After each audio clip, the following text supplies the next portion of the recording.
Hello పిల్లలు, ఈరోజు మనము గాలి గురించి నేర్చుకుందాం.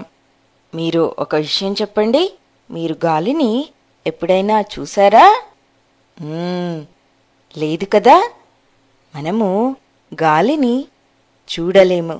అయితే మనం గాలి ఉందని ఎలా చెప్పగలము? దానికి జవాబేంటో తెలుసా? మనము గాలిని చూడలేము. కేవలము దాని యొక్క స్పర్శను బట్టి మనము చెప్పగలము గాలి ఉంది అని. మనకు గాలి ఎప్పుడైతే వీస్తుందో అప్పుడు మనకు తెలుస్తుంది ఇక్కడ గాలి ఉంది అని.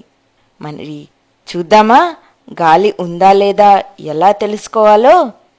మనము గాలిని ఎప్పుడు అనుభవించగలము?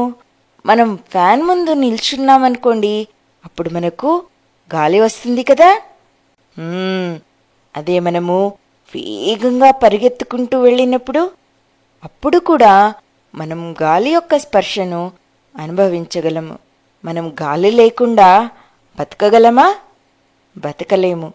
మీరు కాసేపు మీ ముక్కుని మూసి ఉంచండి.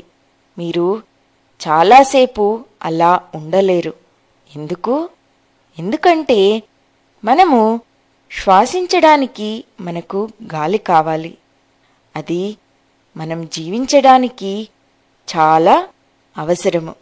మనకే కాదు, చిన్న చిన్న క్రిమికీటకాలు అనగా ఈ బొద్దింకలు ఇలాంటివన్నీ ఉంటాయే, వీటన్నిటికీ కూడా గాలి చాలా అవసరం.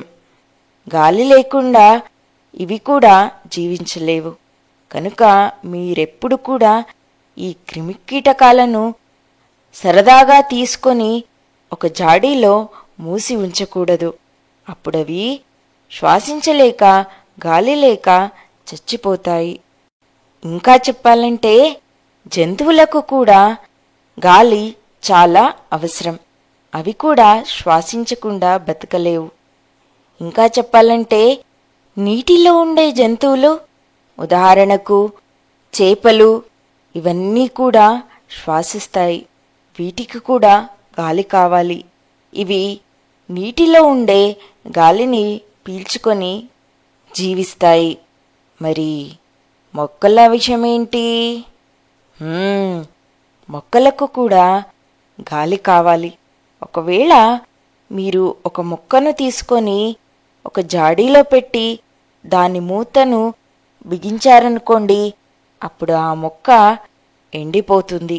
మొక్కలు మనకు ఎక్కడైతే సరిపడ్డ గాలి దొరుకుతుందో అక్కడే మొక్కలు పెరుగుతాయి.